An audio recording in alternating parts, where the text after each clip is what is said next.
Bab 1941, Bab 1938 Perangkap. Zhao Yu ingin melepaskan orang-orang itu terlebih dahulu, tetapi cairan hijau yang memenuhi seluruh ruangan membuatnya secara naluriah merasa terancam. Awalnya, dia mengira lendir hijau itu semacam virus biologis. Dia bahkan menyiapkan alat bantu pernapasan tak terlihat dan ingin segera menggunakannya. Namun, ia segera mencium bau menyengat yang berasal dari cairan hijau itu.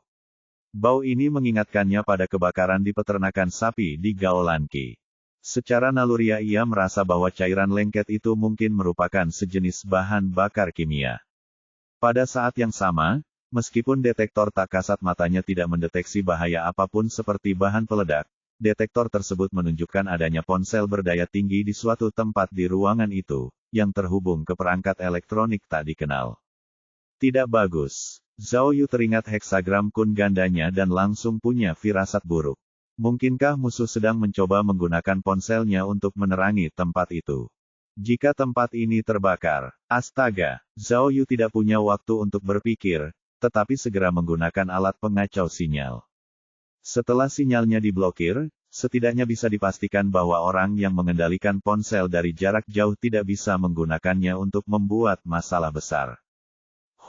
Zhao Yu menarik napas dalam-dalam. Setelah memblokir sinyal, ia menggunakan alat analisis tak terlihat untuk mengidentifikasi lendir hijau tersebut. Seperti yang diharapkan, tebakannya benar. Alat analisis menunjukkan bahwa cairan hijau itu merupakan bahan bakar kimia majemuk. Cairan itu tidak hanya dapat terbakar, tetapi juga sangat korosif.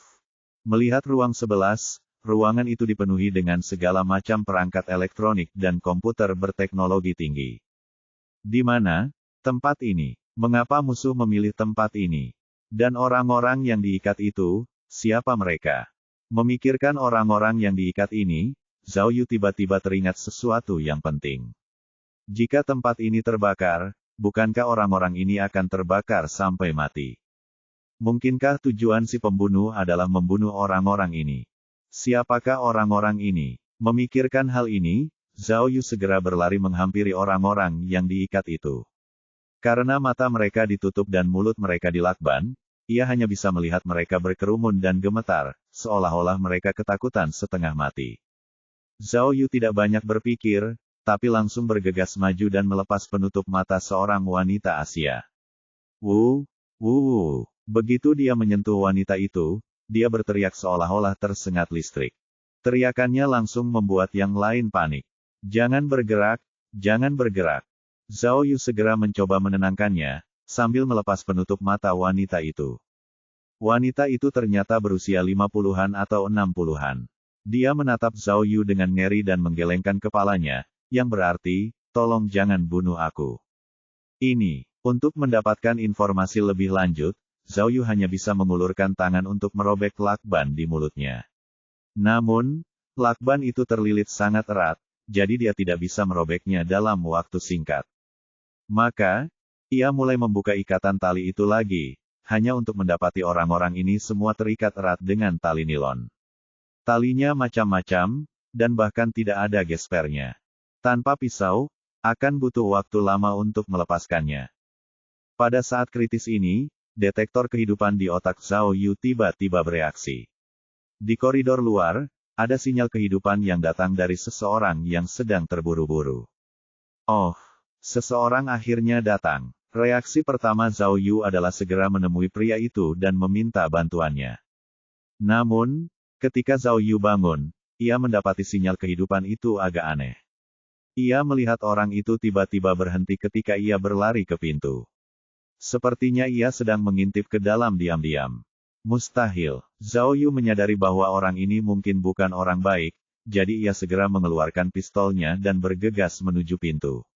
Pada saat yang sama, ia fokus pada baju anti peluru yang tak terlihat itu, sehingga ia bisa siap bertempur kapan saja.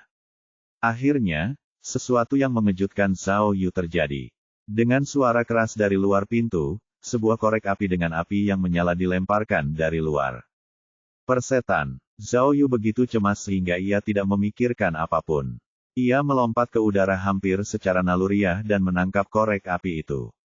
Berdebar. Setelah menangkap korek api, Zhao Yu jatuh tersungkur ke tanah.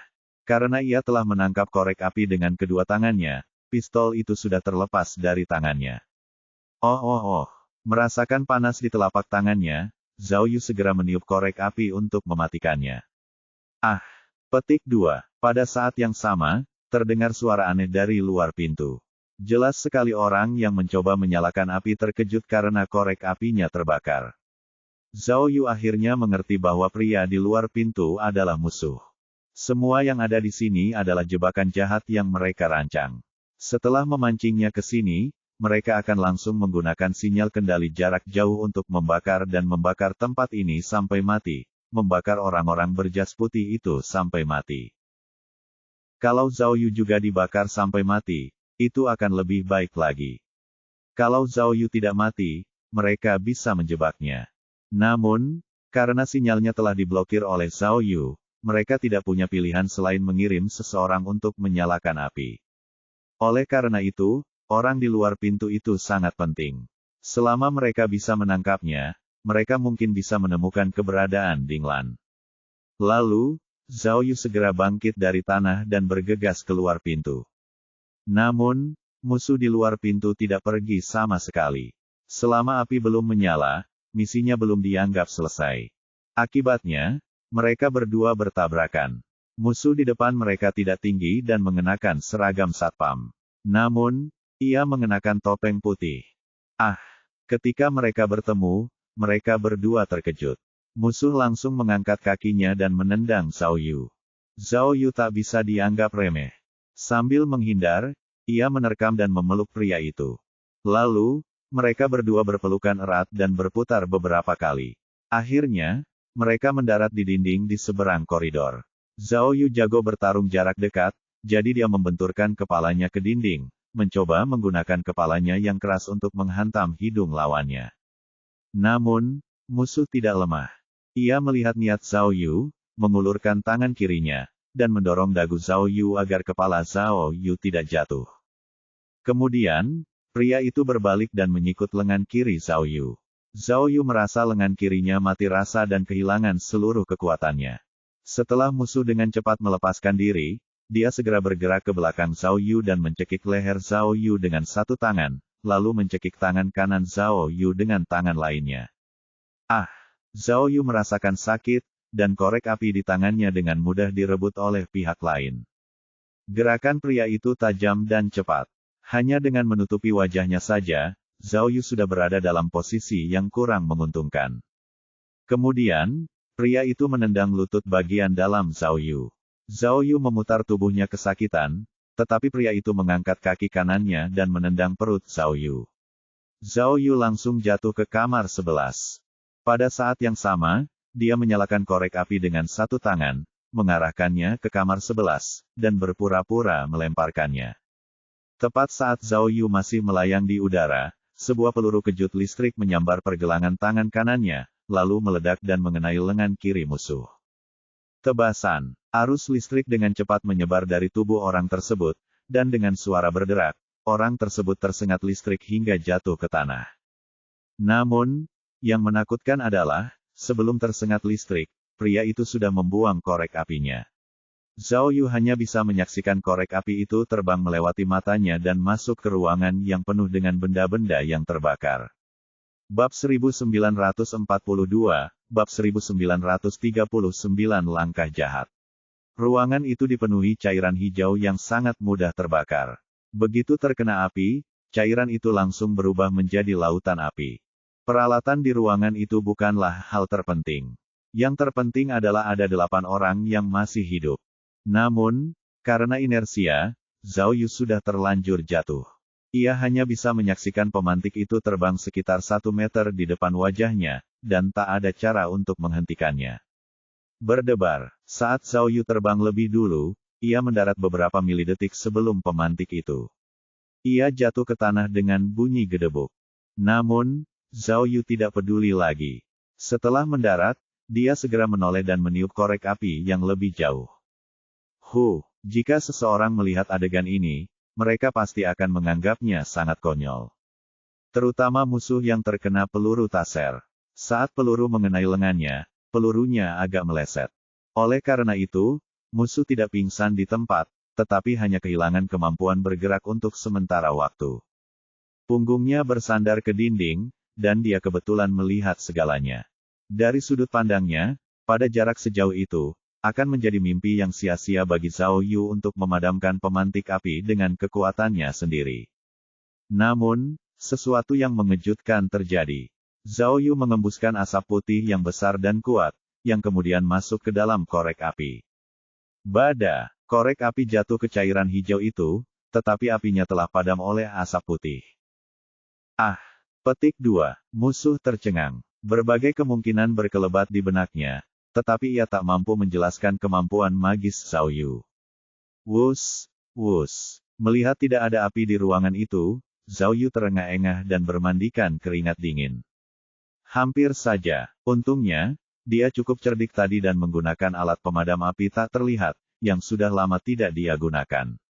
Lalu, dia meniupnya, dan begitulah caranya dia berhasil menciptakan adegan yang luar biasa. Untungnya, dia biasanya menaruh alat pemadam api tak terlihat di palang perangkat darurat dan bisa mengeluarkannya hanya dengan satu pikiran. Kalau tidak, dia mungkin tidak akan sampai tepat waktu sekarang. Wus! Wus! Zhao Yu masih terengah-engah, tetapi ketika bayangan hitam melintas di belakang kepalanya, sesuatu yang tak terduga terjadi. Musuh benar-benar terhuyung dan berdiri di dekat dinding. Ah! Petik 2. Zhao Yu terkejut. Dia tahu betapa kuatnya peluru tasernya. Sekalipun meleset, peluru itu bisa melumpuhkan lawan sepenuhnya untuk sementara waktu, tapi... Petik 2. Zhao Yu tidak punya banyak waktu untuk berpikir. Begitu melihat musuh berdiri, Zhao Yu segera mengangkat lengan bajunya, membidik musuh lagi, dan menembakkan peluru taser lagi. Kali ini, Zhao Yu membidik dada pria itu, jadi dia tahu dia tidak akan bisa menghindar. Namun, Zhao Yu telah meremehkan kemampuan musuh. Ia tidak tahu bahwa musuh sudah siap. Begitu Zhao Yu mengangkat tangannya, pria itu langsung berguling, dan peluru taser melayang di atas kepalanya dan mengenai dinding. Dengan suara gemuruh petir di dinding, musuh sudah tepat di depan Zhao Yu. Zhao Yu terkejut, lalu ia segera memeluk pria itu dan mulai berkelahi dengannya. Saat itu, lengan kiri musuh masih mati rasa, jadi dia hanya bisa menggunakan tangan kanannya untuk melawan Zhao Yu. Namun, meski begitu, Zhao Yu masih kesulitan. Gerakan orang ini tajam, dan setiap gerakannya dapat mengejutkan Zhao Yu, sehingga menyulitkan Zhao Yu untuk bertahan melawannya. Tanpa daya, Zhao Yu hanya bisa menggunakan tangannya dan beberapa trik kotor lainnya untuk mengatasinya. Selama waktu ini, Zhao Yu mencoba mengarahkan taser ke musuh beberapa kali, tetapi lawannya berhasil menghindarinya dengan mudah. Mau bagaimana lagi? Pistol taser sama sekali tidak berguna ketika tubuh bergetar dalam jarak dekat. Keduanya gemetar selama lebih dari 20 gerakan. Seiring berjalannya waktu, efek samping sengatan listrik musuh semakin mengecil, dan kekuatannya semakin kuat. Zhao Yu kemudian menyadari bahwa pria ini sebenarnya adalah seorang ahli tingkat atas. Kekuatannya tak terbayangkan mengerikan. Sejak Zhao Yu mulai berkultivasi, ia telah mengalami banyak pertempuran hidup dan mati, serta bertarung dengan banyak orang kuat. Ia merasa levelnya tidak rendah. Namun, ketika ia menghadapi musuh di hadapannya ini, ia merasa kekuatannya tak sejalan dengan kata hatinya. Ia hanya merasa memiliki kekuatan kasar, tetapi ia tak bisa menggunakannya apapun yang terjadi. Awalnya, ia berpikir untuk menggunakan penguat energi untuk meningkatkan kekuatannya. Namun, ia segera menyadari bahwa perbedaan antara dirinya dan musuhnya bukanlah sesuatu yang bisa diatasi dengan kekuatan. Setiap kali ia bergerak, lawannya seolah mampu memprediksi masa depan. Ia memprediksinya sejak awal dan menggunakan gerakan yang efektif dan masuk akal untuk melakukan serangan balik, menghajarnya hingga ia tak berdaya menghadapinya. Dalam situasi seperti ini, betapapun dahsyatnya energinya, itu tidak akan berguna. Dia tidak bisa mengenai lawan sama sekali, jadi bagaimana dia bisa menang? Jadi, Zhao Yu cemberut diam-diam, sebaiknya aku menggunakan trik kotorku. Biasanya, daya saing Zhao Yu akan meningkat pesat, dan dia ingin bersaing dengan pihak lain dengan kemampuan aslinya. Namun, situasinya mendesak dan dia tidak boleh membuat kesalahan. Jika dia benar-benar kalah dari musuh ini, maka 8 orang di ruangan itu akan dikubur bersamanya. Lagi pula, Zhao Yu sedang terburu-buru mencari tahu keberadaan Ding Lan, jadi dia tidak bisa membicarakan moralitas dengan musuh-musuhnya sekarang. Dia hanya bisa menggunakan cara licik. Karena itu, Zhao Yu tidak ragu lagi. Setelah menerima beberapa pukulan dari lawannya, ia langsung menggunakan alat gatal tak terlihat itu. Zhao Yu telah menyaksikan kekuatan alat gatal itu. Terakhir kali di Vakrerian, berkat alat inilah ia mampu mengalahkan musuh-musuh yang kuat. Momen ini pun tak terkecuali. Begitu alat gatal itu digunakan, pihak lain langsung merasa seperti ditusuk jarum. Kekuatannya jauh berkurang, dan gerakannya beberapa ketukan lebih lambat dari sebelumnya. Zhao Yu tertawa sinis dalam hatinya, lalu dengan cepat menggunakan 2000 poin untuk memperkuat alat gatal itu dan memberikannya lagi kepada pria itu. Oh, kali ini, gerakan musuh jelas tidak tepat sasaran. Zhao Yu memanfaatkan kesempatan itu untuk melancarkan tinju besi ke arahnya dan akhirnya mengenai musuh.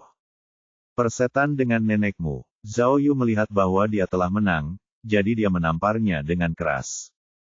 Meskipun pria itu gatal, bagaimanapun juga, dia adalah seorang master. Dia meraih pergelangan tangan Zhao Yu dan menyikut dada Zhao Yu, mencoba melemparnya. Zhao Yu dengan cepat mendorong punggung bawahnya, lalu menendang betisnya.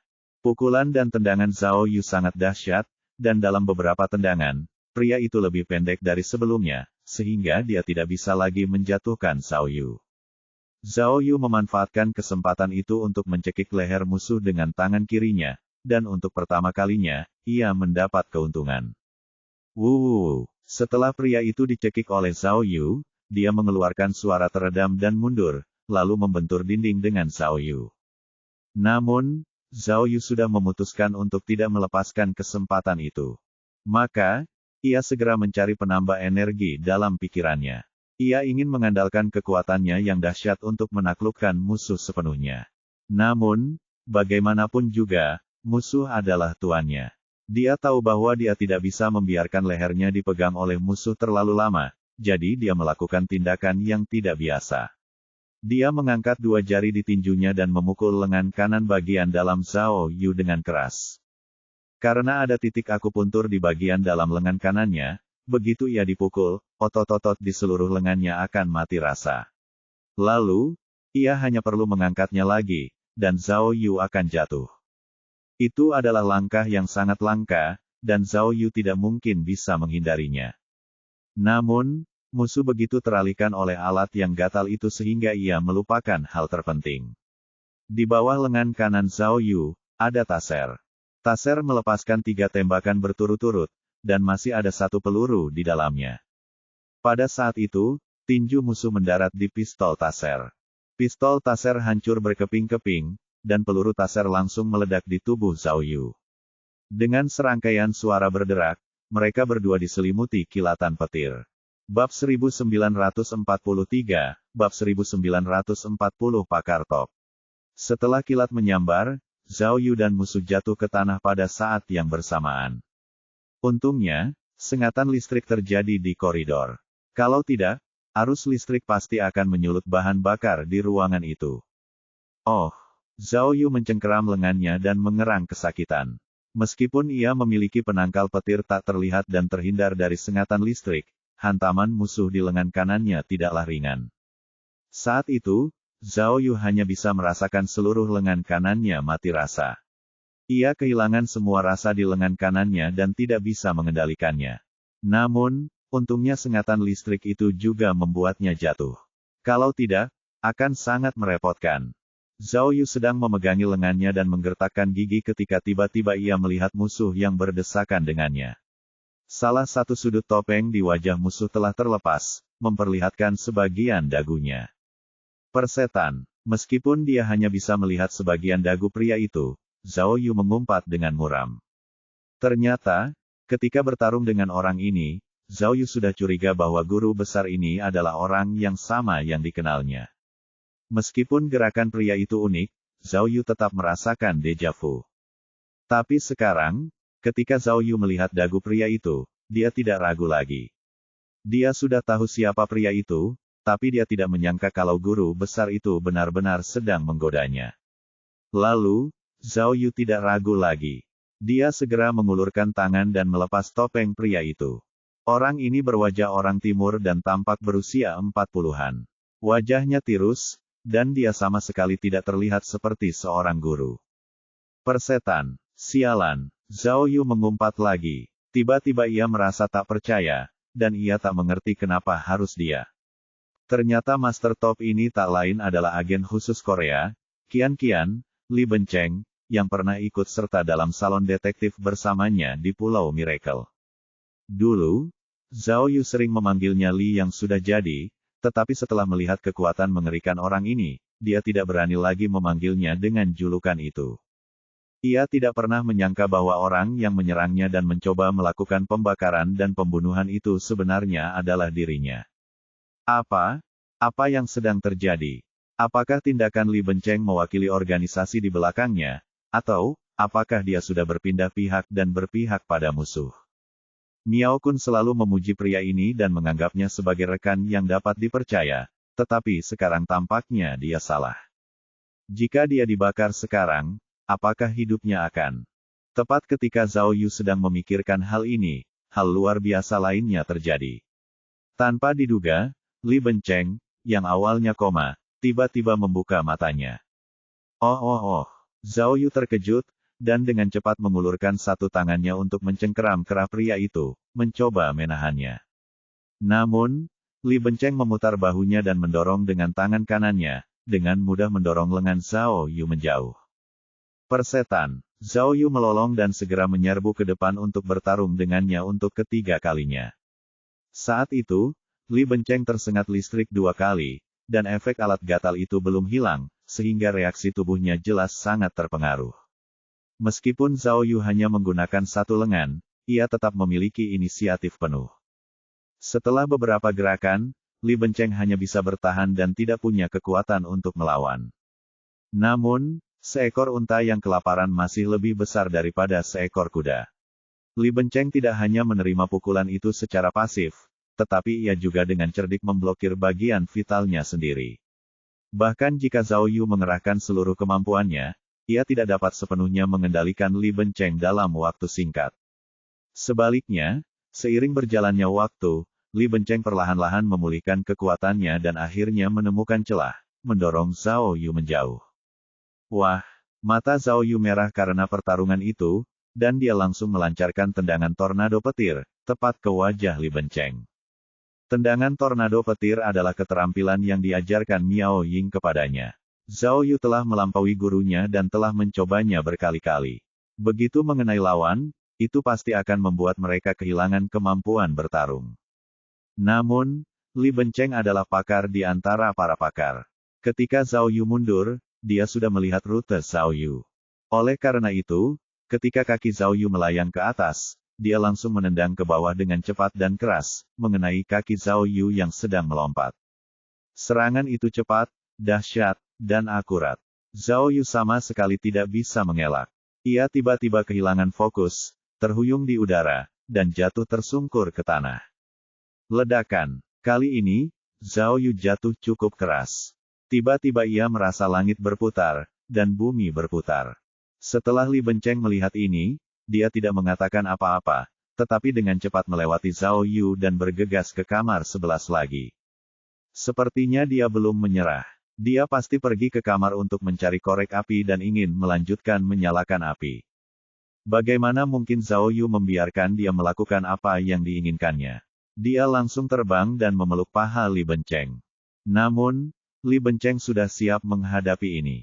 Dengan lompatan ringan bak hantu, kaki kirinya menendang udara, dan Zhao Yu jatuh lagi ke tanah.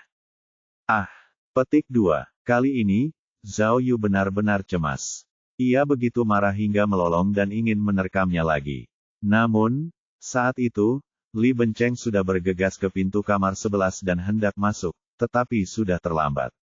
Di saat putus asa, Zhao Yu tidak bisa menahan diri untuk berteriak. Hei, Li Bencheng, Dasar brengsek, apa yang kau lakukan? Ah! Petik 2. Li Benceng terkejut dan segera menyentuh wajahnya. Ia kemudian menyadari bahwa topengnya telah dilepas, dan Zhao Yu telah mengenalinya. Brengsek. Petik 2. Li Benceng mengumpat dalam bahasa Korea. Dalam kepanikannya, tanpa sadar ia ragu-ragu di depan pintu. Pada akhirnya, di saat kritis seperti itu, Zhao Yu sekali lagi menerkam ke depan dengan ganas dan bertabrakan dengan Li Benceng. Ah! Zhao Yu berteriak, bagaimana kau bisa mengecewakanku dan ayah mertuaku? Dasar orang keji. Waya. Sambil meraung, Zhao Yu dan Li Benceng mulai berkelahi. Zhao Yu sengaja memeluk Li Benceng dan membalikkannya, membawanya menjauh dari pintu kamar 11. Zhao, Li Benceng sepertinya ingin menjelaskan sesuatu, tetapi setelah perkelahian, dia tidak mengatakan apa-apa dan jatuh ke sisi lain dinding bersama Zhao Yu. Cepat beritahu aku. Mata Zhao Yu memerah, dan dia meninju Li Benceng 2 kali dengan marah, bertanya dengan marah, di mana Dinglan? Siapa yang melakukan semua ini? Berdebar. Pukulan lain, tinju Zhao Yu mendarat keras di wajah Li Benceng, menyebabkan darah mengalir keluar dari sudut mulutnya. Oh, dia tidak tahu apakah itu karena efek samping sengatan listriknya belum hilang, atau karena dia merasa bersalah. Tetapi menghadapi serangan bertubi-tubi Zhao Yu, dia hanya menghindar dan tidak melawan. Bus! Zhao Yu menekan Li Benceng ke dinding dan meraung, bicaralah. Cepat beritahu aku, siapa dia? Oh! Li Benceng memuntahkan seteguk darah dan ingin mengatakan sesuatu, tetapi matanya tiba-tiba berbinar, seolah-olah dia telah melihat sesuatu. Dengan tergesa-gesa, dia mendorong Zhao Yu menjauh. Tapi, saat dia mendorong Zhao Yu, terdengar suara tembakan dari koridor. Dah! Sebuah peluru melesat dengan kecepatan tinggi dan mengenai dada Li Benceng, menyebabkan darah menyembur keluar. Bab 1944, Hidup. Dah! Tembakan lain terdengar, dan peluru lainnya mengenai Li Benceng. Li Benceng menutup moncongnya dan berlutut di tanah. Ah! Petik 2. Zhao Yu terkejut dan menoleh. Ia melihat 2 pria berseragam keamanan dan bertopeng bergegas masuk dari koridor. Keduanya bergegas maju, sambil menembaki Li Benceng dan Zhao Yu. Ketepatan menembak mereka sangat tinggi. Setelah mereka menembak Li Benceng, sisa tembakan diarahkan ke Zhao Yu. Namun, ketika tembakan pertama dilepaskan, Zhao Yu sudah mengenakan rompi anti peluru yang telah ia persiapkan sejak lama, sehingga ia tidak terluka sama sekali. Bang! Beberapa peluru kembali mengenai Li Benceng. Li Benceng tak mampu lagi bertahan dan jatuh ke tanah karena inersia peluru yang kuat. Brengsek! Melihat Li Benceng yang masih terbaring di tanah, Zhao Yu menggertakkan giginya. Namun, hanya menggertakkan gigi saja percuma. Dia tidak punya senjata di tangannya. Sekalipun dia memakai rompi anti peluru, dia tidak akan mampu melawan kedua musuh itu. Tanpa daya, dia hanya bisa melakukan lompatan ikan di udara dan bergegas kembali ke kamar 11. Itu karena dia menjatuhkan pistolnya di sini. Saat itu, dia bisa dengan jelas tahu bahwa pistolnya dijatuhkan di pintu, sangat dekat, dengan bantuan detektor di benaknya. Jadi, dia bergegas masuk ke rumah dan mengambil pistol itu tanpa henti. Saat pistol itu jatuh ke tanah, pistol itu sudah terkena banyak lendir hijau. Ketika Zhao Yu mengambil pistolnya, dia tiba-tiba mendapat masalah. Pistol itu berlumuran cairan kental yang sangat mudah terbakar. Jika dia menembak di sini, itu sama saja dengan bunuh diri. Percikan api yang dihasilkan saat pistol ditembakkan pasti akan membakar seluruh ruangan. Karena itu, dia tidak bisa menembak di sini. Dia harus memindahkan medan perang dari sini keluar. Namun, saat ini, kedua pembunuh bertopeng baru itu sangat cepat. Mereka hampir saja bergegas ke pintu kamar dan hendak mencapainya. Saat itu, selama mereka menembakkan peluru ke dalam ruangan, ruangan itu pasti akan jatuh ke lautan api. Apa yang harus dilakukan? Pada saat kritis ini, Zhao Yu tidak bisa memikirkan cara yang efektif. Dia hanya tahu satu hal, yaitu dia harus meninggalkan ruangan ini apapun yang terjadi. Dia mengenakan rompi anti peluru yang sangat keren, jadi dia sama sekali tidak takut dengan peluru lawan, jadi. Lalu, Zhao Yu tidak ragu lagi. Setelah mengambil pistolnya, dia segera berlari keluar pintu dan kembali ke koridor. Akibatnya, tepat ketika Zhao Yu bergegas keluar rumah, kedua pembunuh yang berada di dekatnya langsung mengangkat senjata dan menembak. Semua peluru mengenai Zhao Yu.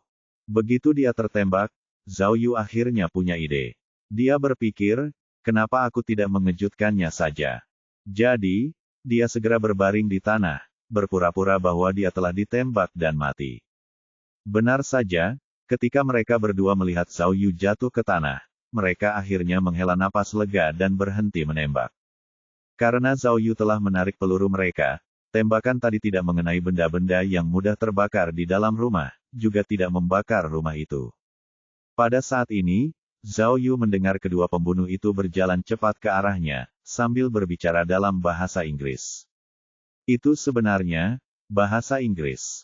Untuk mendapatkan informasi baru, Zhao Yu dengan cepat mengubah penerjemah ke bahasa Inggris, dan tiba-tiba mendengar kata-kata, signal, dan PT. Dari kata pertama, Zhao Yu tahu bahwa dia telah menggunakan alat pengacau sinyal tepat waktu. Kalau tidak, pihak lain pasti sudah mengubah tempat itu menjadi lautan api dengan kendali jarak jauh. Namun, Zhao Yu tidak tahu apa arti bagian terakhir kalimat itu, sayangnya. Mungkinkah rencana mereka tidak termasuk membunuhnya? Mereka pikir mereka sudah membunuhnya dan merasa kasihan. Saat itu, pembunuh pendek di depan berkata kepada rekannya yang tinggi di belakangnya, bisakah kau pergi dan melihat apakah orang Korea itu sudah mati? Aku akan menyalakan apinya. Ngomong-ngomong, kau tidak merokok. Kau membawa korek api. Hai, kata orang di belakang, sudah begini. Kenapa kita tidak tembak saja? Apa apinya tidak menyala? Pemantik apa yang kamu butuhkan? Saat berbicara, dia menendang Li Benceng, mencoba memastikan apakah Li Benceng sudah mati. Baiklah, aku akan melakukan apa yang kau katakan. Pria pendek itu mengangkat pistolnya dan mengarahkannya ke pintu depan kamar 11. Selama dia menembakkan peluru, kebakaran itu tak terelakkan. Pada saat itu, Zhao Yu tiba-tiba membuka matanya dan mengangkat senjatanya untuk menembak. Pada jarak sedekat itu, dia tidak akan meleset bahkan jika dia menutup matanya. Bang, bang, bang. Zhao Yu melepaskan beberapa tembakan, yang semuanya mengenai tubuh pria pendek itu. Pria pendek itu terkena peluru dari jarak dekat dan tiba-tiba jatuh. Ia tidak punya waktu untuk menembak, sehingga punggungnya membentur dinding, dan ia pun jatuh. Di dinding yang lebih pendek, ada beberapa tanda berdarah. Ah! Petik 2. Bajingan jangkung yang sedang memeriksa Li Benceng terkejut, lalu dengan cepat mengeluarkan senjatanya dan menembak Zhao Yu. Bang! Bang! Bang! Peluru itu tepat mengenai kepala Zhao Yu, tetapi Zhao Yu tidak terpengaruh sama sekali. Sebaliknya, ia membidik sedikit lalu menembak pria jangkung itu. Alasan mengapa Zhao Yu membidik pria jangkung itu adalah karena dia harus meninggalkannya hidup-hidup. Jika dia meninggal, maka petunjuknya akan hilang. Dah. Setelah latihan yang panjang, keahlian menembak Zhao Yu telah menunjukkan kemajuan yang nyata. Peluru itu diarahkan ke paha lawan, dan dengan bunyi ding, peluru itu mengenai pergelangan tangan lawan yang sedang memegang pistol. Ah! Petik 2. Pihak lain berteriak ketika pistolnya terjatuh dan pergelangan tangannya berdarah. Yang lebih kebetulan lagi adalah, mungkin karena pembiasan peluru atau alasan lain, setelah pria jangkung itu tertembak, ada bunyi letupan di bahunya, seolah-olah ia terkena peluru lain. Oh! Ah! Pria jangkung itu sangat kesakitan sehingga dia terhuyung dan mengumpat dengan marah, sialan.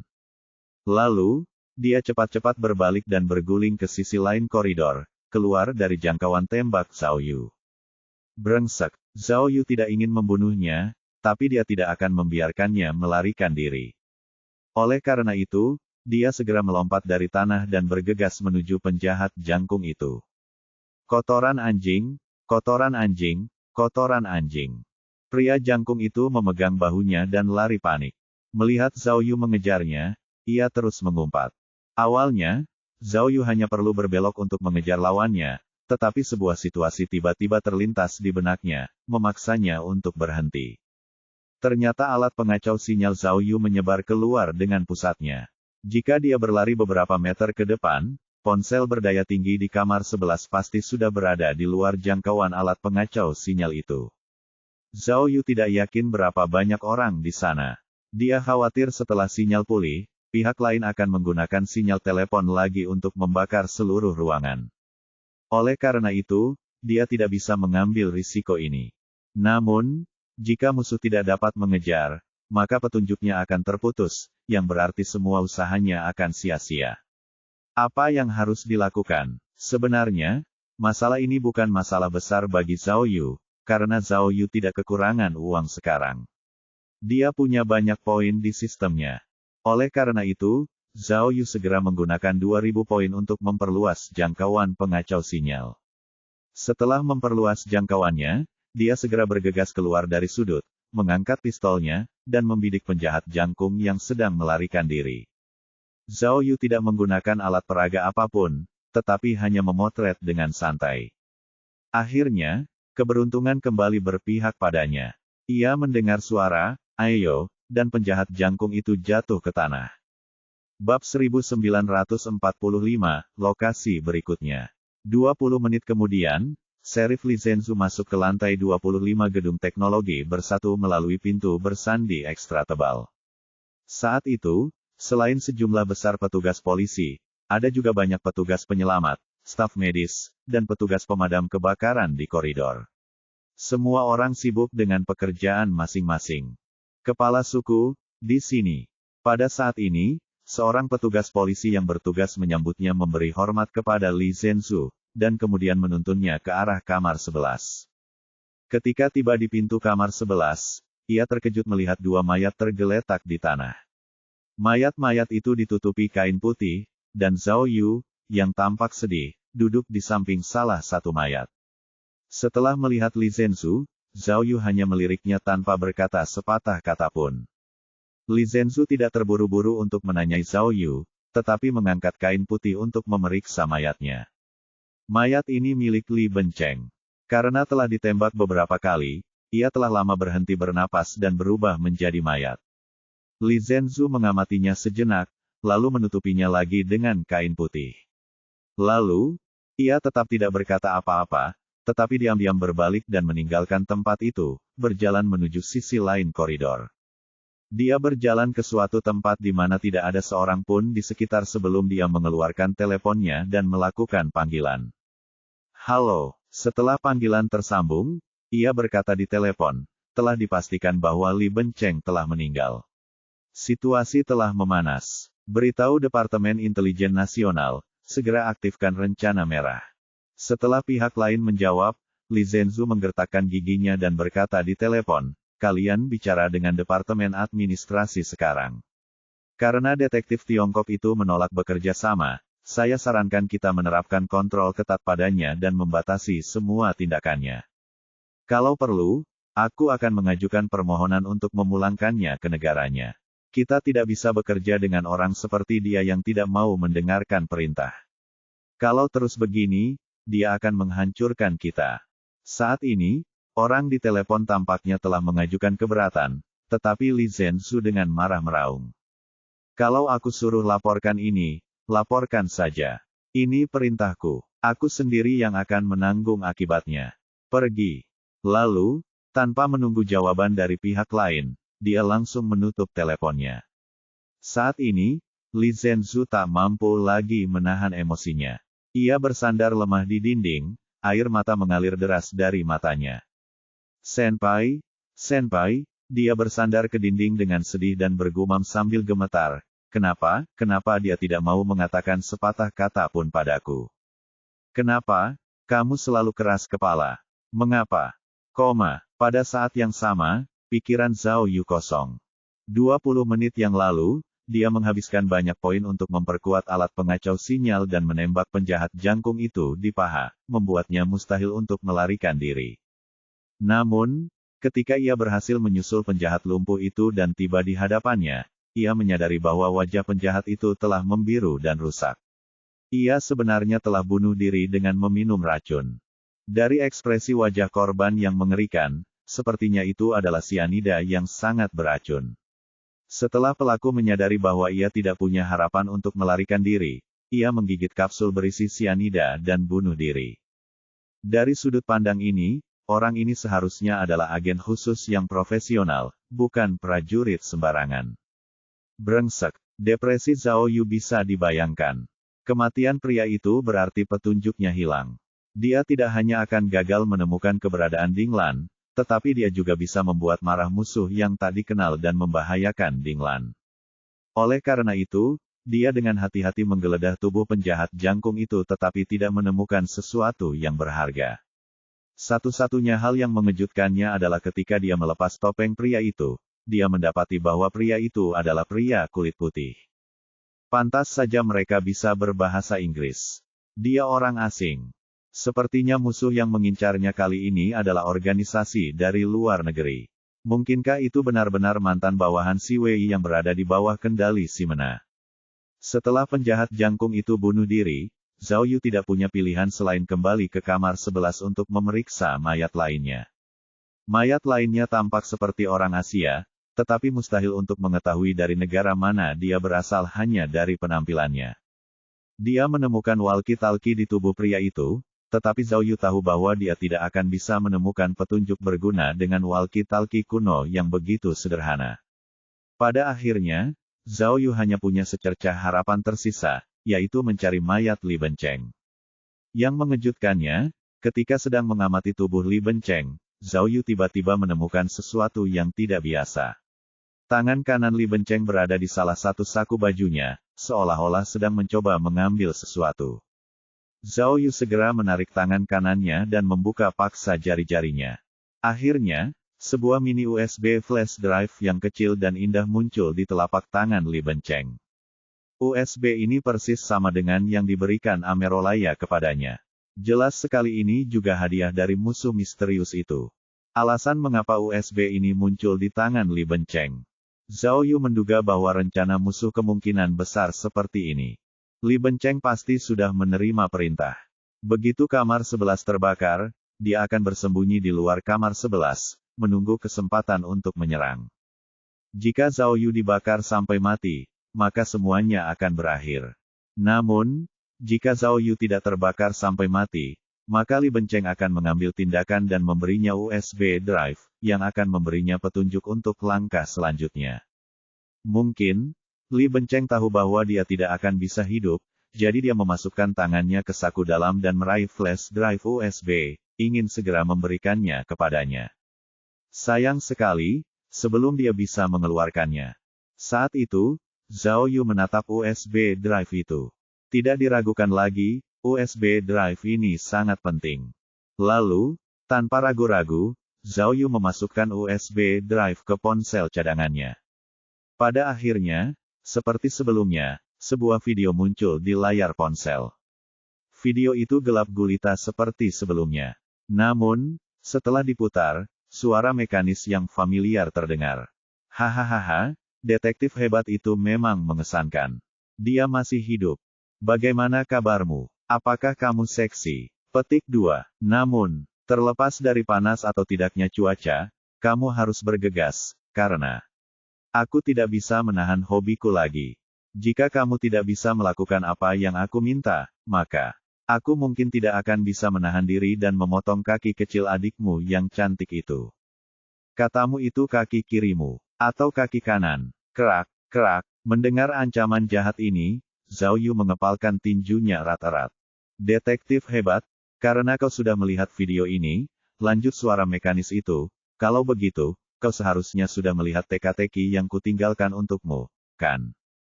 Jadi, tentang lokasi berikutnya, jangan salah menebak. Petik 2. Hahaha, aku makin semangat nih. Seneng banget main game sama detektif hebat itu.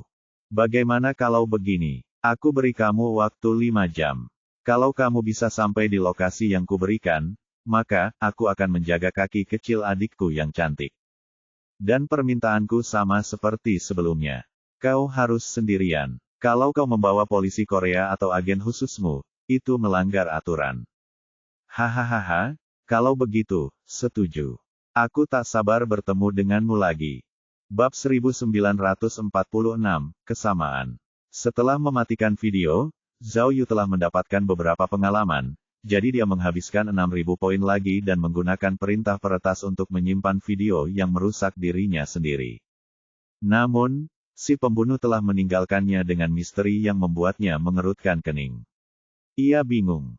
Pembunuhnya mengatakan bahwa dia meninggalkan petunjuk, tapi, petunjuk ini, di mana itu? Mungkinkah petunjuk yang disebutkannya diberikan oleh Li Bencheng? Tapi, Li Bencheng dan kedua penjahat itu semuanya sudah mati. Bagaimana mereka bisa menemukan petunjuk? Atau, apakah dia meninggalkan petunjuk di kamar 11, di suatu tempat? Atau mungkin, orang-orang yang diikat itu? Tidak, seharusnya tidak, kan? Zhao Yu merenung. Rencana awal pihak lain pasti menunggu sampai dia memasuki kamar 11, lalu membakar rumah itu dari jarak jauh.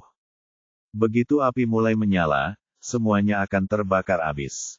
Petunjuk apa yang tersisa? Jadi, petunjuk yang ditinggalkan si pembunuh seharusnya tidak ada di kamar 11. Lalu, di mana lagi petunjuk itu berada?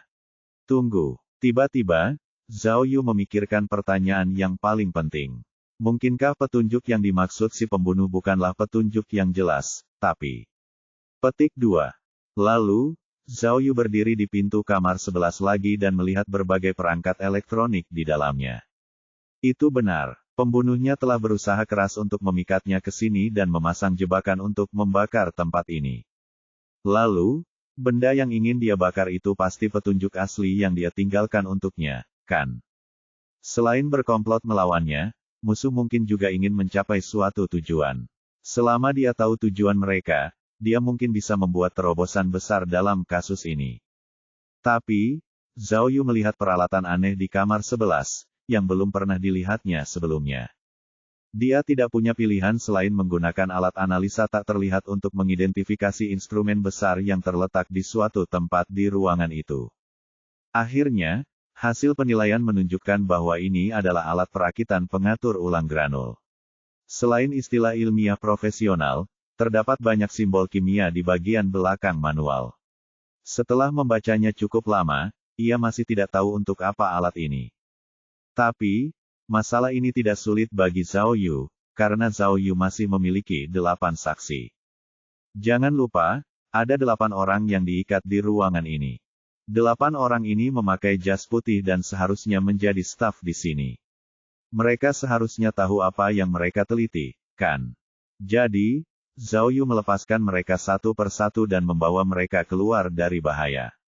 Kemudian, ia menggunakan detektor tak terlihat untuk melepaskan perangkat komunikasi berkekuatan tinggi guna memastikan keamanan tempat itu. Orang-orang ini semua ketakutan setengah mati. Setelah lolos dari bahaya, mereka langsung berpencar dan melarikan diri ke segala arah, mencari bantuan. Zhao Yu segera menghentikan salah satu pria tua asing botak yang mengenakan kacamata berbingkai emas dan bertanya kepadanya tentang situasi tersebut. Pak Tua, Zhao Yu mencoba bertanya dalam bahasa Inggris, saya seorang polisi. Izinkan saya bertanya, apa yang sedang dilakukan penelitian di ruangan ini? Aku tidak tahu apa-apa. Awalnya aku baik-baik saja, tapi kemudian aku pingsan. Tanpa diduga, meskipun orang asing tua itu juga berbicara bahasa Inggris, kata-katanya tidak cocok. Lalu, aku diikat dan tidak bisa bergerak. Ayah, aku ingin buang air kecil, aku ingin buang air kecil. Persetan, Zhao Yu mengumpat dalam hatinya, lalu bertanya lagi, cepat beritahu aku, produk apa yang kamu buat di sini. Kalau tidak, kita semua akan berada dalam bahaya. Petik 2. Ah, begitukah? Baru kemudian lelaki tua itu bereaksi.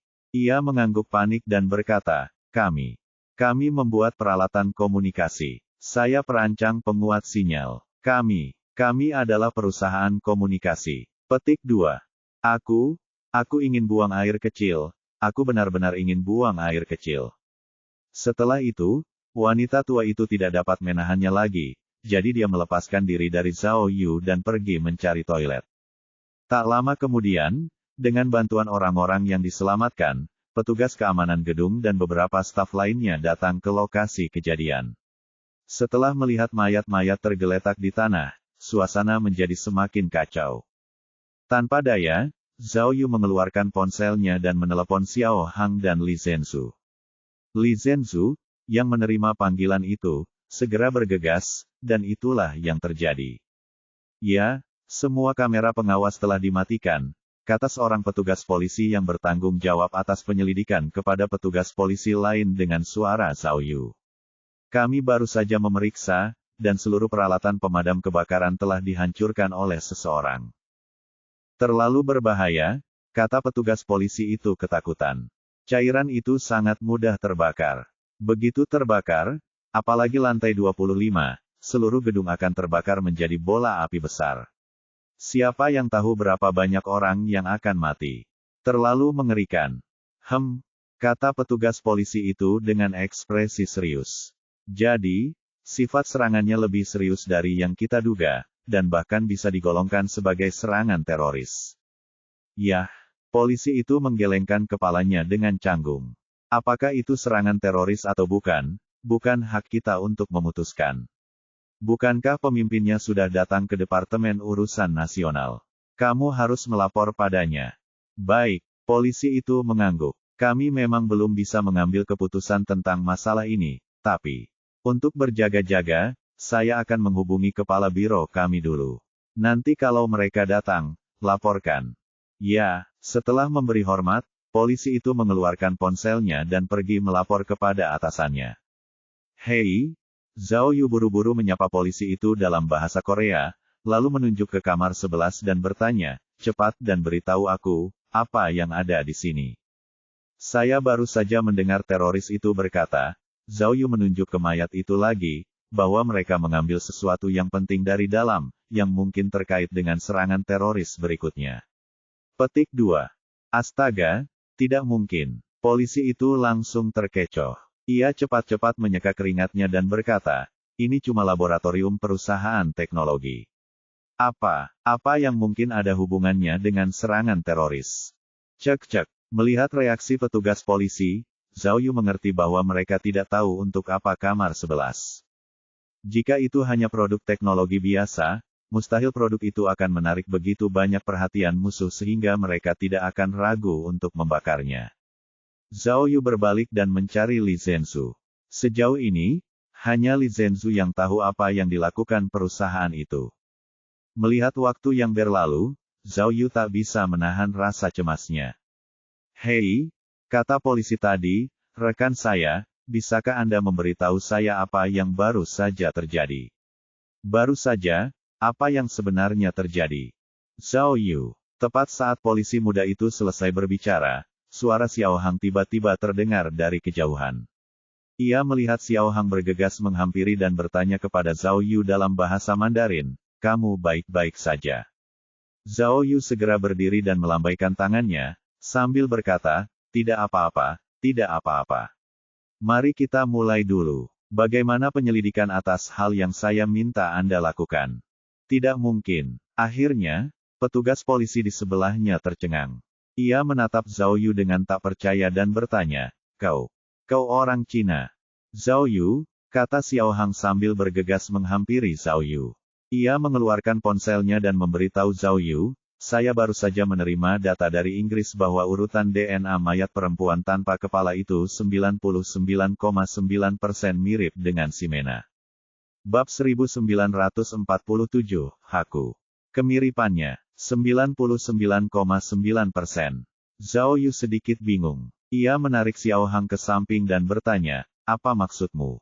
Apakah maksudmu mayat perempuan tanpa kepala itu, adalah Ximena sendiri? Aduh, apa kau bingung? Xiao Hang buru-buru menjelaskan, kemungkinan besar itu Ximena. 99,9% ke atas, artinya almarhum punya hubungan darah yang sangat dekat dengan Ximena, keluarga inti. Zhao Yu kemudian kembali sadar dan berkata, jadi, mayat perempuan tanpa kepala itu adalah saudara perempuan Ximena, yang berarti. Ya, kata Xiao Hang sambil mengangguk. Kemungkinan besar dia adalah Tina yang kau lihat di rumah dosa, yang terlihat persis seperti Ximena. Itu dia. Tapi, Zhao Yu bingung untuk kedua kalinya. Jika mereka saudara perempuan Ximena, bukankah itu berarti musuh yang mengincarku kali ini bukanlah si Mena atau sisa pasukan si Wei? Petik 2. Lalu, siapa itu? Sulit untuk mengatakannya. Bisik Xiao Hang di telinga Zhao Yu, jangan lupa, si Mena yang asli kabur dari penjara. Bagaimana kalau mereka punya konflik internal? Bukan hal baru kalau kakak beradik saling bunuh, kan? Tapi, Zhao Yu tidak setuju. Mayat perempuan tanpa kepala itu ada di depan kita, dan si Mengna melarikan diri dari penjara. Siapa sih yang memasang jebakan sebesar itu? Apakah detektif internasionalku sekuat itu?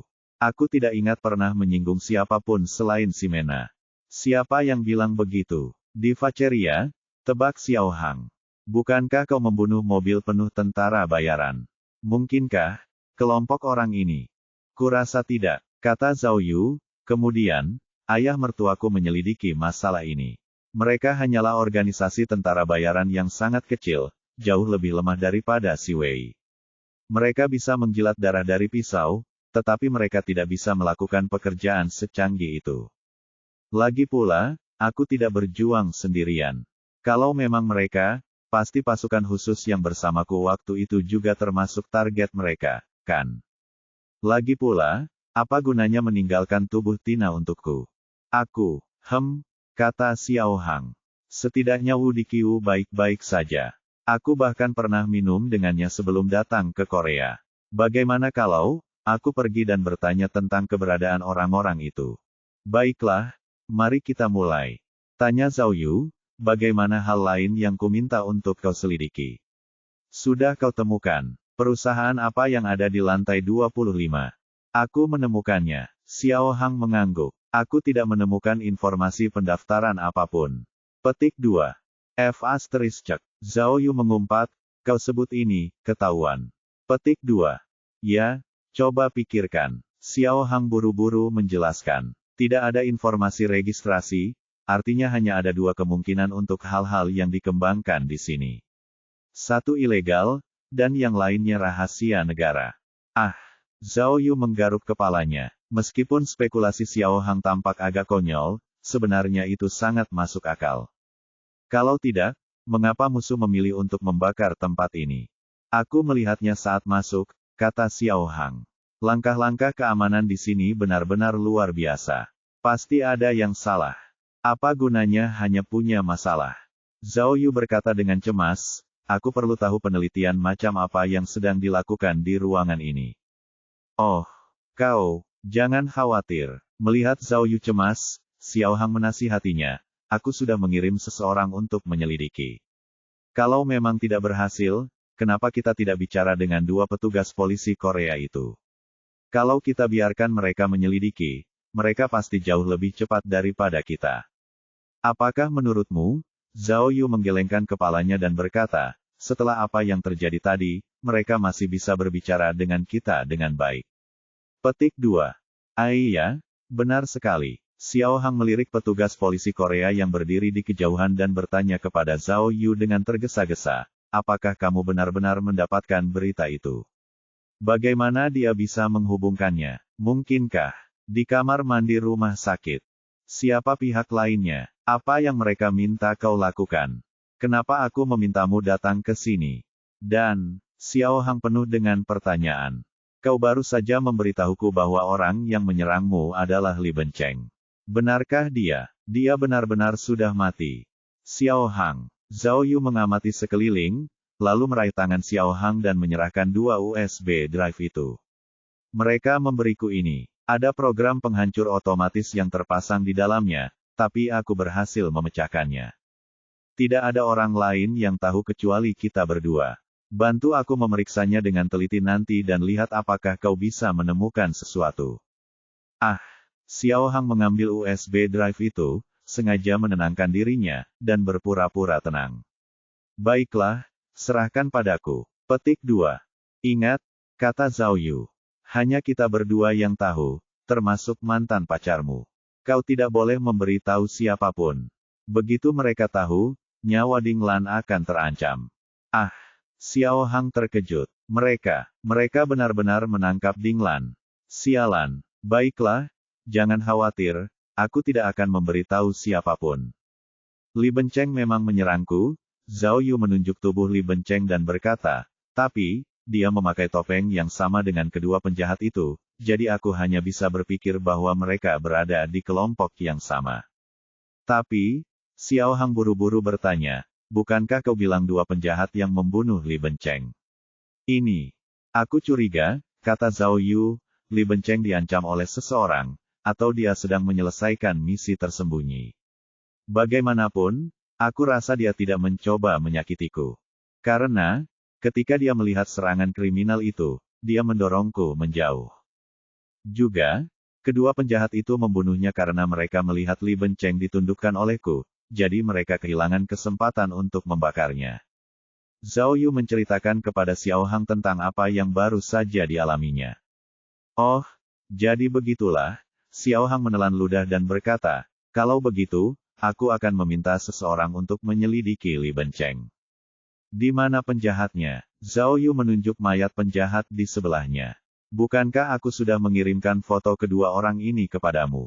Aku sudah memeriksa, tapi tidak ada catatannya. Xiao Hang menjawab, kedua orang ini jelas bukan.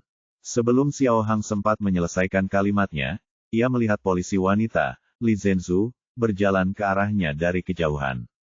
Ia tahu Li Zhenzu fasih berbahasa Mandarin, jadi ia segera menutup mulut. Zhao Yu menyadari sesuatu yang aneh, jadi dia berbalik. Petugas polisi Zhao Yu, kata Li Zhenzu tanpa ekspresi, sekarang bisakah kau memberitahuku apa yang baru saja terjadi? Apakah? Li Zhenzu menyipitkan matanya dan bertanya dengan galak, apa yang diberikan wanita cantik Timur Tengah itu padamu? Apakah dia menyuruhmu datang ke sini? Petik 2. Petugas Li, jangan terlalu bersemangat. Zhao Yu menasihati, setidaknya aku berhasil mencegah bencana di sini. Kalau tidak, seluruh gedung akan terbakar. Li Zhenzu mencibir. Jadi, aku harus memberimu medali kehormatan. Itu tidak perlu, kata Zhao Yu sambil melambaikan tangannya. Aku orang yang rendah hati. Kau, Li Zhenzu tak kuasa menahan amarahnya dan berkata, kau tahu kenapa Sersan Park tidak datang? Dia sedang membawa wanita cantik Timur Tengahmu ke kantor polisi untuk diinterogasi. Zhao Yu, katakan saja yang sebenarnya padaku. Li Zhenzu menggertakkan giginya dan bertanya, apakah mereka menggunakan agen wanita bernama Ding Lan untuk mengancammu? Lalu, Li Zhenzu memberi sinyal dan sekelompok polisi Korea, yang siap menyerang, mengepung Zhao Yu dan Xiao Hang. Saya sekarang curiga, kata Li Zhenzu, bahwa mereka ingin memanfaatkan Anda untuk melakukan sesuatu yang merugikan negara kita. Karena itu, Anda sekarang menjadi elemen yang sangat berbahaya, dan saya berhak menangkap Anda. Bab 1948, Negosiasi yang tidak dapat diandalkan. Petugas Li, apa maksudmu? Zhao Yu mengangkat alisnya saat melihat para petugas polisi Korea di sekitarnya. Hei, kata Xiao Hang, cepat-cepat berdiri di depan Zhao Yu.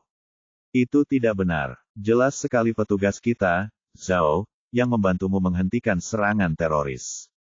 Dia tidak melanggar hukummu, jadi kau tidak punya hak atas dia. Tidak, kau salah. Kata Li Zhenzu dingin, aku tidak hanya menangkapnya, tapi juga kau. Kau tahu keberadaan Zhao Yu, tapi kau menolak bekerja sama dengan kami. Jadi, kau juga salah satu ancaman kami. Tidak mungkin. Xiao Hang memelototinya. Kami baru saja menyelesaikan rapat kerja sama kemarin dan kau malah menangkap kami sekarang. Siapa kau sebenarnya? Keadaan khusus memerlukan tindakan khusus, balas Li Zhenzu. Jika perwira Zhao sudah berada di bawah kendali musuh, itu akan menjadi ancaman serius bagi keamanan nasional kita. Saya berhak melakukan penyesuaian darurat. Jika Anda punya pendapat, silakan bicarakan dengan pimpinan Anda. Setelah itu, petugas polisi di lokasi kejadian maju selangkah lagi, bahkan ada yang memborgol. Suasana semakin tegang. Mari kita lihat siapa yang berani. Petugas Li, tahukah Anda betapa seriusnya konsekuensi melakukan ini? Xiao Hang bertanya pada Li Zhenzu dengan kepala tegak. Kami adalah konsultan yang diundang khusus oleh negara Anda. Kami tidak hanya tidak melanggar hukum Anda, tetapi kami juga mencegah serangan teroris. Anda, sebagai Direktur Departemen Intelijen, tidak berhak menangkap kami. Saya sarankan kamu untuk bertanya pada atasanmu terlebih dahulu. Petik 2.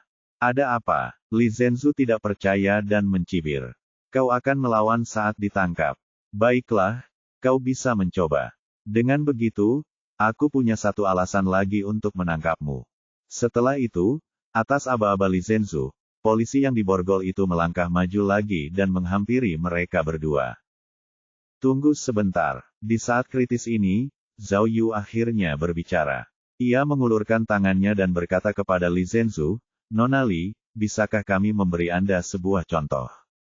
Apa? Li Zhenzu terkejut. Contoh apa? Aku mengakui bahwa memang musuh yang membawaku ke sini, kata Zhao Yu.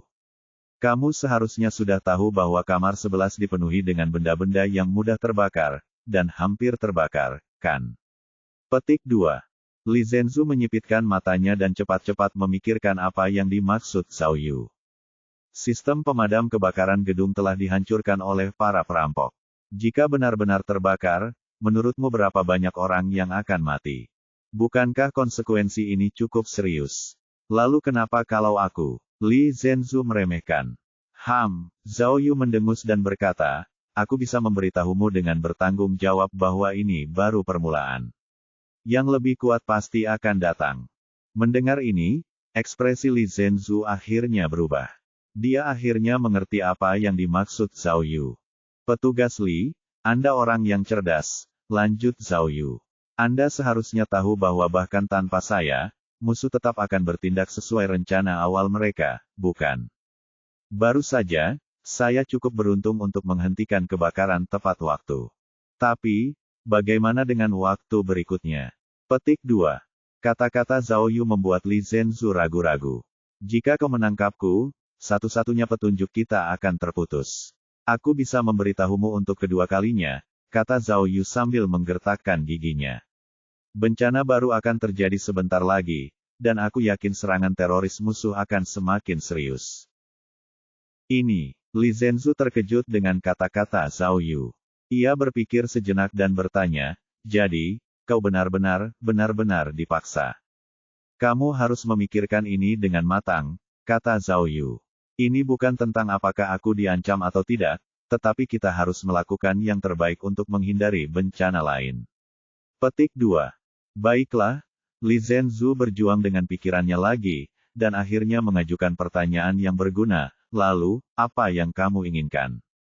Sangat sederhana, kata Zhao Yu sambil menunjuk ke ruang 11. Katakan sekarang, apa yang mereka pelajari di ruangan ini?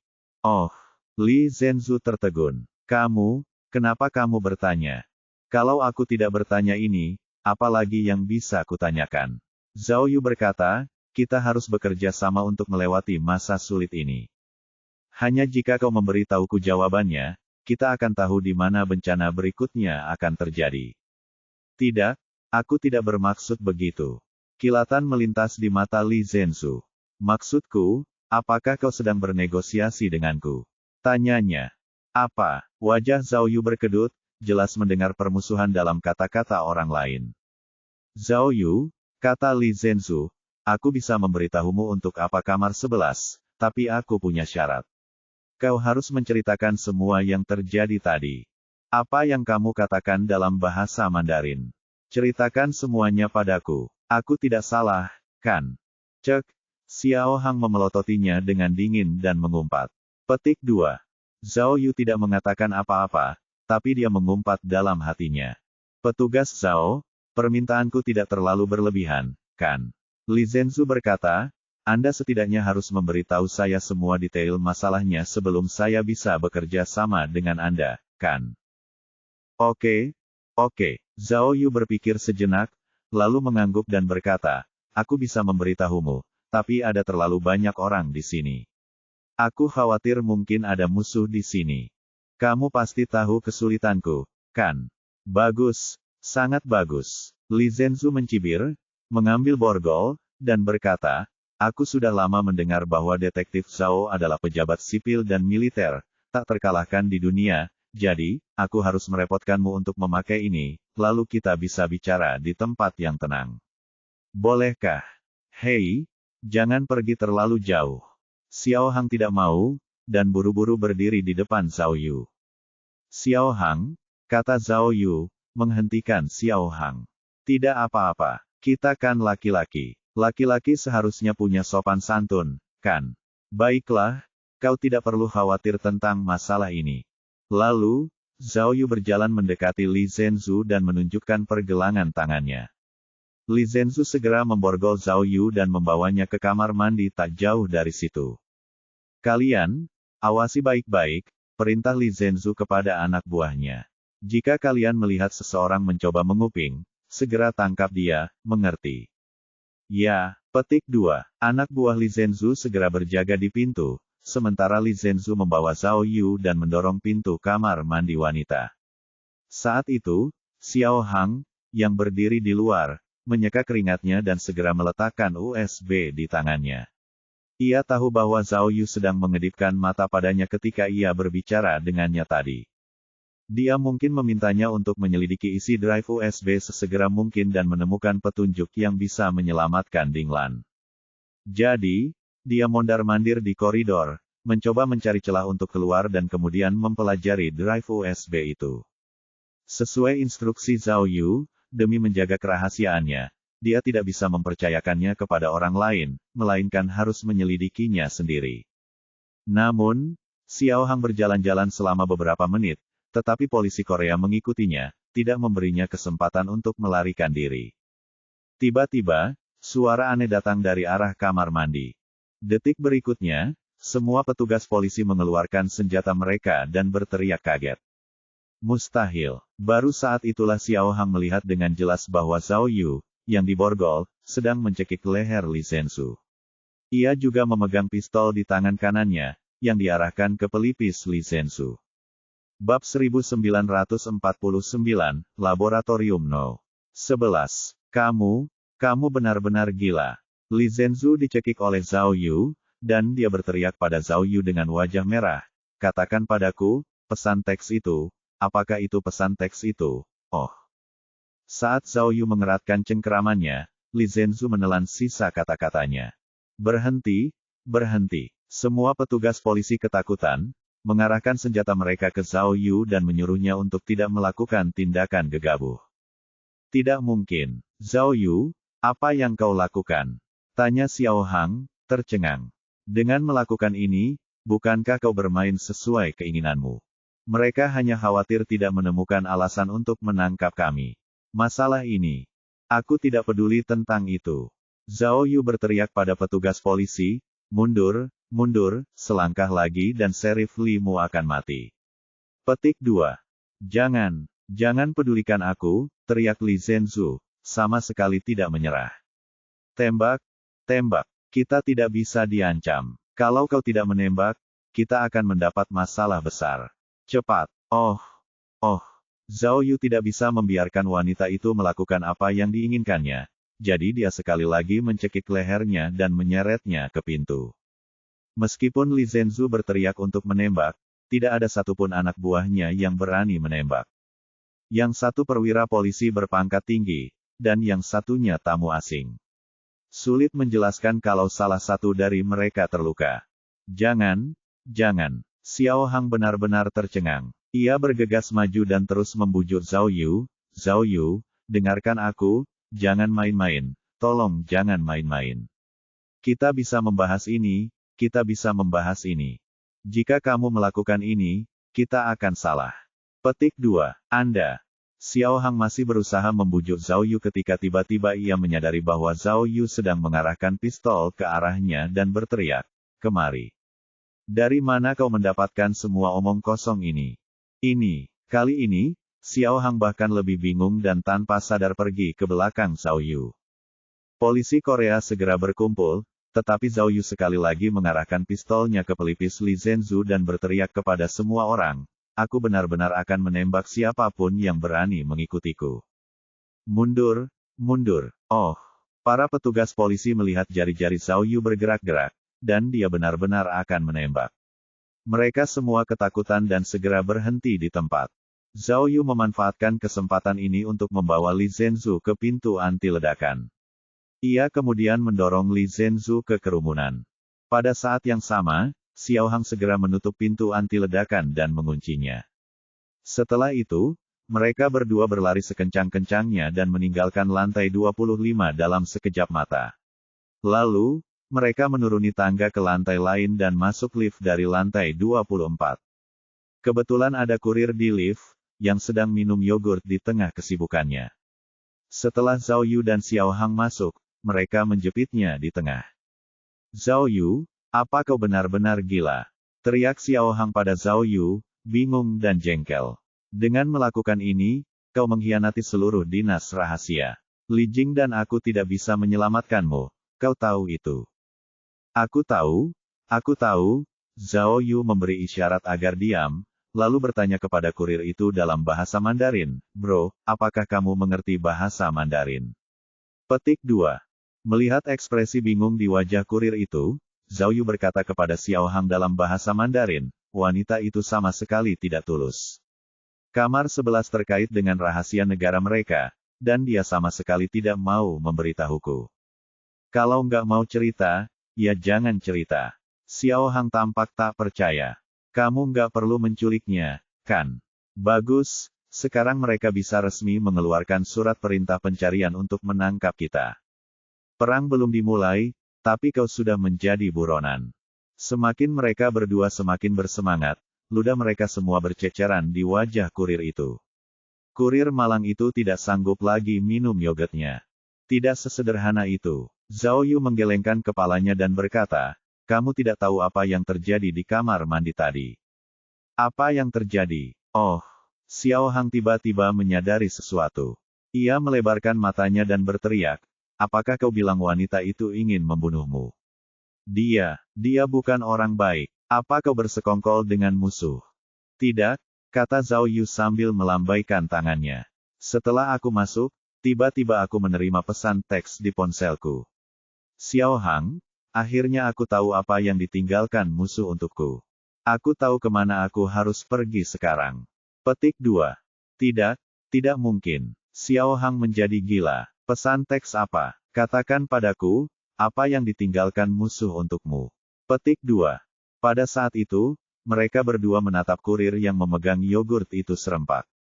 Kurir itu masih bingung. Meskipun tidak mengerti apa yang dibicarakan kedua orang gila itu, ia tetap menyadari sesuatu. Ia buru-buru menekan tombol lift, membuka pintu lift di lantai yang acak, dan menghilang dalam sekejap mata.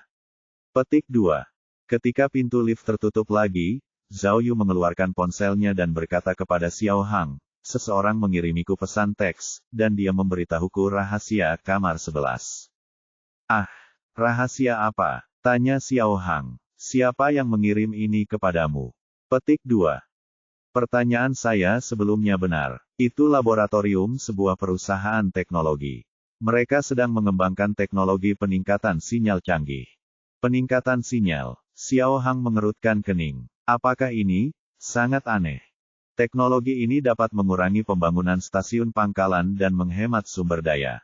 Teknologi ini juga dapat diterapkan di bidang militer dan komunikasi antariksa. Setelah berhasil dikembangkan, teknologi ini akan memberikan dampak yang kuat pada metode komunikasi arus utama yang ada di pasaran. Dengan kata lain, penelitiannya tidak berhasil. Dengan kata lain, musuh kita ingin menghancurkan peralatan dan menghalangi penelitian teknologi ini. Tanya Xiao Hang. Jadi, mungkin saja mereka dipekerjakan oleh perusahaan multinasional yang serupa. Itu bukan inti masalahnya, kata Zhao Yu sambil melihat lift yang turun dengan cepat. Intinya, kita telah mengabaikan hal yang paling penting. Aku semakin bingung. Ada apa? Tidak bisakah kau cepat menjelaskannya padaku? Xiao Hang mengerutkan kening, merasa sedikit pusing. Teknologi ini tidak diteliti secara independen oleh Korea. Teknologi ini diteliti dan dikembangkan bersama oleh perusahaan komunikasi dari 4 negara. Di antara mereka, Zhao Yu terdiam sejenak, lalu berkata, pemegang saham terbesarnya adalah grup Jiang Yu dari negara kita. Apa? Mustahil, kan? Xiao Hang terkejut. Kelompok Jiang Yu. Informasi sejelas itu, bagaimana mungkin kita tidak tahu? Atau, kita bahkan tidak memeriksanya. Sekarang bukan saatnya bagimu untuk merenungkan dirimu sendiri. Tidak bisakah kau mengatakannya? Kata Zhao Yu, korban kasus kehilangan tangan di Korea adalah manajer umum cabang perusahaan Jiangyu di Korea. Ah, Xiao Hang terkejut, yang tangannya terpotong. Benar, Zhao Yu mengangguk. Aku curiga tangannya dipotong bukan tanpa alasan. Si pembunuh hanya memanfaatkan kotak tangan yang hilang itu untuk menarik perhatian polisi, tapi sebenarnya, dia punya tujuan lain. Sialan, Xiao Hang tersentak. Aku sudah melihat gerbang keamanan di lantai 25. Pemeriksaan keamanan di sana tidak hanya mengandalkan sidik jari, tapi juga sidik telapak tangan. Pembunuhnya menggunakan tangan korban untuk menyelinap masuk. Ini terlalu. Ding, saat Xiao Hang masih syok, pintu lift terbuka dan lift mendarat di aula di lantai pertama. Itu bukan hal yang paling penting. Zhao Yu memandang kerumunan yang menunggu di luar lift, merendahkan suaranya dan berkata kepada Xiao Hang, yang lebih penting, jika kotak tangan yang hilang itu memiliki tujuan lain, maka... Wow, Xiao Hang menelan ludahnya dan akhirnya mengerti apa yang dimaksud Zhao Yu. Maksudmu, serangan teroris berikutnya ada hubungannya dengan kasus iblis. Bab 1950, Jalan Ketiga. Masalah. Di dalam mobil yang melaju kencang, Xiao Hang, yang duduk di kursi belakang, memegang ponsel Zhao Yu dan berkata, kita bertemu orang mesum lainnya. Dengarkan tawa jahat ini, desah. Ding Lan benar-benar dalam bahaya. Apa maksudmu dengan orang mesum lainnya? Zhao Yu cemberut sambil mengemudi. Dengar, dia sepertinya sedang membicarakanku, kan? Ya, Xiao Hang dengan cepat menamparkan mulutnya. Itu salah bicara. Cek, Zhao Yu menggertakkan giginya. Keceplosan itu jelas berarti dialah orang mesum lainnya. Aku cuma bercanda, Xiao Hang buru-buru mengklarifikasi, lalu berkata, Zhao Yu, orang itu tidak menunjukkan wajahnya, dan semua adegannya sangat sederhana. Bahkan jika kita mengambil dan menganalisisnya, aku khawatir akan sulit untuk mengetahui di mana video itu diambil. Mesum, kata Zhao Yu, tidak begitu mengerti apa maksudnya. Mungkin itu hanya penyamaran, atau mungkin dia menggunakannya untuk mengancamku, sehingga aku khawatir dia akan bergerak pada Ding Lan kapan saja. Petik 2. Kedua, mereka ingin menarik perhatian saya dan membuat saya berpikir bahwa ini adalah balas dendam, tetapi sebenarnya mereka punya tujuan lain. Ya, kata Xiao Hang sambil menyimpan ponsel Zhao Yu. Kurasa kita harus mulai dari sini. Saya menduga mereka tidak hanya ingin membakar kamar 11. Mungkin saja mereka ingin mencuri hasil kerja keras mereka. Mereka sudah mencuri informasi tentang teknologi peningkatan sinyal. Ini, kata Xiao Hang dengan cemas. Apakah tujuan sebenarnya mereka? Zhao Yu mengangguk. Mungkin itu tindakan individu perusahaan multinasional, atau mungkin juga tindakan nasional.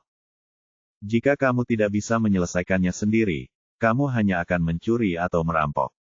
Itu masuk akal, Xiao Hang setuju. Saya akan mengirim seseorang untuk menyelidiki dan melihat perusahaan mana yang tertarik dengan teknologi ini. Ini bisa dikesampingkan, kata Zhao Yu. Yang terpenting sekarang adalah menghentikan konspirasi mereka selanjutnya. Apa kau sudah menemukan apa yang kuminta? Aku menemukannya, kata Xiao Hang, menyalakan ponselnya dan melapor kepada Zhao Yu. Korban kasus setan Korea bernama Yu Mengwan. Saat ini dia sedang bekerja sama dengan pihak berwenang Korea dalam proyek investasi maritim. Saya sudah menyelidikinya secara menyeluruh. Xiao Hang menunjuk ke sebuah lokasi di ponselnya. Sebelum kecelakaan itu, Yu Mengwan sedang bekerja di anjungan pengeboran minyak lepas pantai ini. Namun, ketika anak buah saya melakukan investigasi mendalam, mereka menemukan hambatan otoritas. Zhao Yu terkejut, lalu mengangguk. Sepertinya proyek kerja sama ini juga sangat rahasia. Petik 2. Ya, kata Xiao Hang. Jika kau ingin melanjutkan, kau hanya bisa melalui petugas Li Jing dan mengajukan permohonan ke otoritas yang lebih tinggi. Zhao Yu. Begitu kita mengajukan izin, Li Jing akan tahu kemana kita pergi. Zhao Yu menggelengkan kepalanya dan berkata, bisakah kita hanya mencari tahu dari samping? Anjungan pengeboran minyak itu sangat besar. Kami tidak tahu di mana menemukannya setelah sampai. Kita hanya bisa mencoba, kata Xiao Hang. Mungkin kita bisa mulai dengan pihak berwenang Korea, atau kita bisa menyelinap ke kantor Yu Mengwan dan mencari informasinya. Yu Mengwan, Xiao Hang punya ide. Bagaimana kalau aku tanya langsung padanya? Menurutmu dia akan memberitahumu? Tidak, Zhao Yu menggelengkan kepalanya. Bahkan jika dia melakukannya, begitu dia membuka mulutnya, seluruh dunia akan tahu. Tes-tes, Xiao Hang cemberut. Aku belum pernah mengalami dilema seperti ini. Petik 2. Zhao Yu, platform itu dibangun melalui kerjasama dengan Korea dan beberapa negara lain. Saat ini, platform tersebut merupakan platform beton terbesar di Asia, dengan tidak kurang dari 500 karyawan. Jadi, target musuh kemungkinan besar ada di sini, kata Zhao Yu. Kita harus berada di depan musuh dan mencegah bencana terjadi. Zhao Yu, apa kau tidak bisa melihatnya? Bukan itu yang kukhawatirkan, kata Xiao Hang dengan canggung kepada Zhao Yu. Tidakkah kau pikir kita hanya akan dipukuli apapun yang kita lakukan? Aku khawatir kau sudah membuat musuh marah dengan menghentikan tembakan di gedung teknologi, kata Xiao Hang cemas. Jika kau juga merusak rencana anjungan pengeboran mereka, maka Ding Lan akan berada dalam bahaya. Aku benar-benar khawatir dia akan menusuk Ding Lan dari belakang secara acak. Zhao Yu merenung sejenak, tetapi tidak menjawab. Sebenarnya, dia tahu ini lebih baik daripada siapapun. Tak seorang pun yang lebih mengkhawatirkan Ding Lan daripada dirinya. Tapi, kata Xiao Hang, tidak ada yang bisa terjadi pada anjungan pengeboran. Ini bukan hanya tentang nyawa lebih dari 500 orang, tetapi juga tentang perkembangan strategis negara kita dan hasil-hasil penelitian ilmiah utama. Kerugiannya tak terhitung. Zhao Yu, Xiao Hang menelan ludah. Apakah kamu benar-benar berpikir kita berdua bisa menghentikan bencana ini? Kita harus melaporkan hal ini kepada atasan kita, atau memberitahu anjungan pengeboran terlebih dahulu agar mereka lebih waspada. Kami tahu bahaya akan datang. Seharusnya kami mengambil tindakan pencegahan. Kita tidak mampu menanggung hasil ini. Mendengar bujukan Xiao Hang, Zhao Yu tetap tidak berbicara, tetapi memegang kemudi erat-erat dan melaju lebih cepat. Aku tahu Ding Lan akan berada dalam bahaya. Xiao Hang masih berusaha membujuknya. Tapi kau harus tahu bahwa Ding Lan sudah mengetahui hal ini sejak dia bergabung dengan dinas rahasia. Ketika keselamatan pribadinya berbenturan dengan kepentingan negara, dia akan melakukannya tanpa ragu. Jangan bicara lagi. Zhao Yu menamparkan kemudi dan meraung, kau boleh menyebutku keras kepala atau bodoh, tapi aku tidak akan berubah pikiran. Xiao Hang, kata Zhao Yu tanpa menoleh. Percayalah, masih ada kesempatan. Dunia ini tidak hitam atau putih. Terkadang, masih ada pilihan ketiga. Ya, aku tidak keberatan, dan aku tidak ingin Ding Lan berada dalam bahaya. Tapi, Xiao Hang bersikeras, kau harus memikirkannya baik-baik. Masih ada 500 nyawa di peron. Apakah menurutmu 500 orang untuk satu orang sepadan dengan risikonya?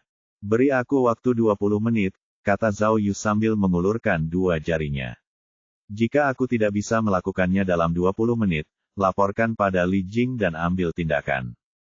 Mudah bagimu untuk mengatakannya, kata Xiao Hang sambil menggelengkan kepalanya. Berapa banyak tanggung jawab yang harus kutanggung untukmu dalam 20 menit? Jika sesuatu benar-benar terjadi pada akhirnya, karir profesionalku akan berakhir. Mungkin aku bahkan akan. Percayalah padaku. Zhao Yu menggertakkan giginya dan berkata, kita bisa sampai di sana lebih awal. 20 menit sudah lebih dari cukup bagiku. Kau yakin? Tanya Xiao Hang tak berdaya, kau tahu anjungan pengeboran minyak dibangun di laut, kan? Jaraknya lebih dari 200 km dari sini, dan pihak lain hanya memberimu waktu 5 jam. Sepertinya setengahnya sudah lewat. Jangan lupa, kamu tidak bisa sampai ke anjungan pengeboran dengan mobil. Kamu harus naik perahu. Xiao Hang tiba-tiba berhenti bicara, karena ia menyadari bahwa Zhao Yu mengemudi ke arah yang salah. Ia tidak mengemudi ke arah pantai. Dia mendongak dan melihat Zhao Yu telah mengendarai mobil kembali ke rumah sakit Nancang. Zhao Yu, apakah kamu? Xiao Hang bertanya dengan heran. Apakah kamu mencari wanita cantik Timur Tengah itu? Bukankah Li Zhenzu mengatakan bahwa wanita cantik Timur Tengah itu telah dibawa kembali ke kantor polisi Seoul? Anda, omong kosong. Zhao Yu melirik Xiao Hang dan berkata, aku tahu kau cerewet, tapi aku tetap ingin kau tetap di dekatku. Kau tahu kenapa? Apa maksudmu? Xiao Hang bertanya dengan bingung. Aku lihat, Zhao Yu menunjuk ke gedung rumah sakit, di atap rumah sakit, ada helikopter. Jangan bilang kalau sebagai agen yang hebat, kau bahkan tidak bisa menerbangkan pesawat.